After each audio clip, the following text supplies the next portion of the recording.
Assalamualaikum warahmatullahi wabarakatuh.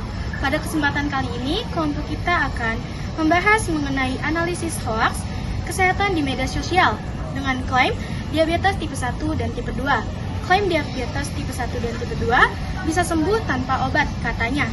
Dengan menggunakan teori agenda setting, kita akan meluruskan di sini. Oke, selanjutnya, di era digital saat ini, media sosial telah menjadi sumber informasi utama bagi masyarakat. Terbagi informasi dapat dengan mudah melalui akses hanya melalui ponsel. Namun, kemudahan tersebut juga menyebabkan banyak informasi hoaks atau yang disebut tidak benar ya. Salah satu hoaks yang cukup sering ditemukan adalah klaim bahwa diabetes 1 dan 2 dapat sembuh hanya dengan obat herbal, tidak memakai resep dari dokter. Oke, selanjutnya informasi seperti ini banyak menarik perhatian masyarakat karena menawarkan solusi yang dianggap mudah dan murah.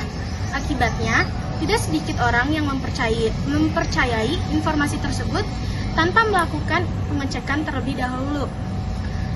Melalui presentasi ini, kami akan membahas bagaimana hoaks tersebut dapat menyebar dan mengapa masyarakat mudah mempercayainya dengan menggunakan teori agenda setting ini sebagai pisau analisis. Selanjutnya, saya akan mempersilahkan teman saya untuk menjelaskannya. Terima kasih, Bunga. Sekarang saya akan menjelaskan kasus hoaks yang kami angkat. Kasus yang kami angkat adalah beredarnya informasi di media sosial yang menyatakan bahwa diabetes tipe 1 dan tipe 2 dapat sembuh total tanpa pengobatan medis. Biasanya informasi tersebut muncul dalam bentuk video, artikel, atau unggahan yang menawarkan obat herbal, pola makan tertentu maupun metode alternatif yang diklaim mampu menyembuhkan diabetes secara permanen. Informasi tersebut sering menggunakan judul yang menarik perhatian, seperti diabetes sembuh dalam 7 hari atau tidak perlu insulin lagi. Padahal berdasarkan pengetahuan medis, diabetes merupakan penyakit yang memerlukan penanganan yang tepat dan pengawasan kerja kesehatan. Klaim bahwa diabetes dapat sembuh begitu saja tanpa pengobatan yang sesuai tentu dapat menyesatkan masyarakat. Masalahnya, banyak pengguna media sosial yang menerima informasi tersebut tanpa melakukan verifikasi terlebih dahulu. Ketika informasi terus dibagikan oleh banyak orang, masyarakat semakin mudah percaya bahwa informasi tersebut benar. Hal inilah yang menyebabkan hoaks kesehatan menjadi salah satu bentuk misinformasi yang cukup berbahaya. Selanjutnya akan dijelaskan mengenai teori agenda setting yang digunakan dalam analisis kasus ini oleh Amel.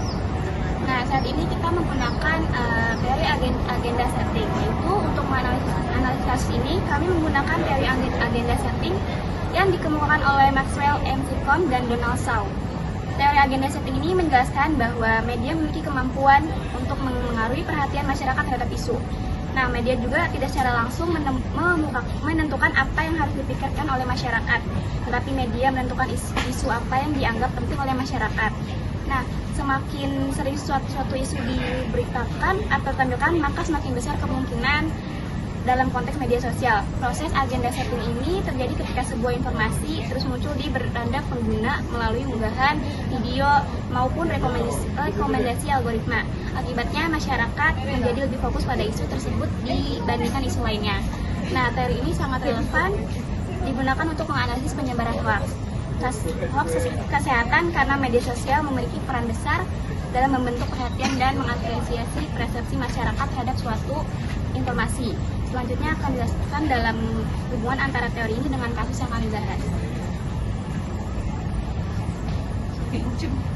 Baik, selanjutnya analisis kasus dengan agenda setting. Terima kasih Amel. Jika dikaitkan dengan teori agenda setting, penyebaran hoaks mengenai diabetes yang dapat sembuh tanpa obat menunjukkan bagaimana media sosial membentuk perhatian publik. Konten-konten yang berisi klaim mendapatkan banyak interaksi seperti komentar, like, dan share. Karena tingginya interaksi tersebut, algoritma media sosial cenderung menampilkan konten serupa kepada lebih banyak pengguna. Akibatnya, masyarakat terus-menerus terpapar informasi yang sama. Semakin sering masyarakat melihat informasi tersebut, semakin besar kemungkinan mereka menganggap informasi tersebut penting dan benar. Disinilah agenda setting bekerja. Media sosial berhasil menjadikan isu diabetes bisa sembuh tanpa obat sebagai topik yang mendapat perhatian luas dari masyarakat. Walaupun informasi tersebut belum tentu benar, frekuensi kemunculannya membuat masyarakat lebih mudah mempercayainya. Dengan demikian, media sosial berperan dalam membentuk agenda publik mengenai isu kesehatan yang sebenarnya tidak didukung oleh fakta atau tidak valid. Selanjutnya akan dijelaskan dampak dan kesimpulan dari analisis yang telah kita analisiskan. Baik, terima kasih.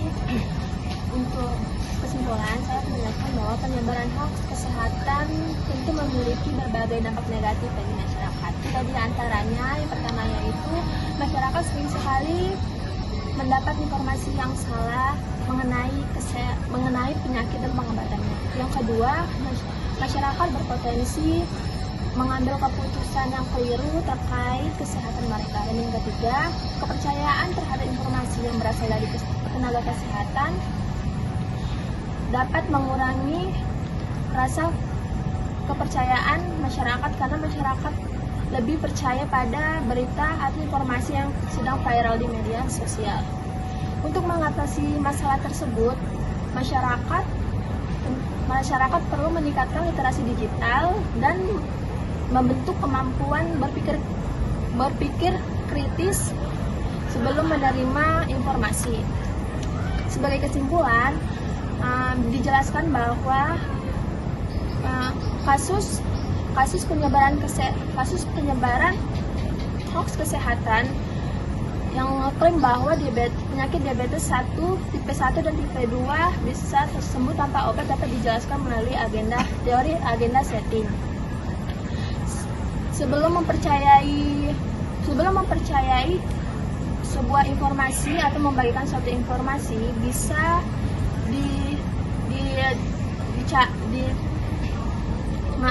bisa diperiksa lagi sumber informasi dan membandingkannya dengan sumber yang terpercaya serta membandingkan kebenarannya terlebih dahulu. Media sosial berperan penting dalam perhatian masyarakat terhadap isu tersebut dan melalui penyebaran isu terus-menerus, akibatnya masyarakat sering sekali menganggap isu tersebut penting dan cenderung mempercayainya. Oleh karena itu, kita sangat diperlukan sikap yang bijak dan berpikir kritis agar tidak mudah terpengaruh oleh informasi yang belum terbukti kebenarannya. Mungkin sekian dari kelompok saya. Assalamualaikum warahmatullahi wabarakatuh.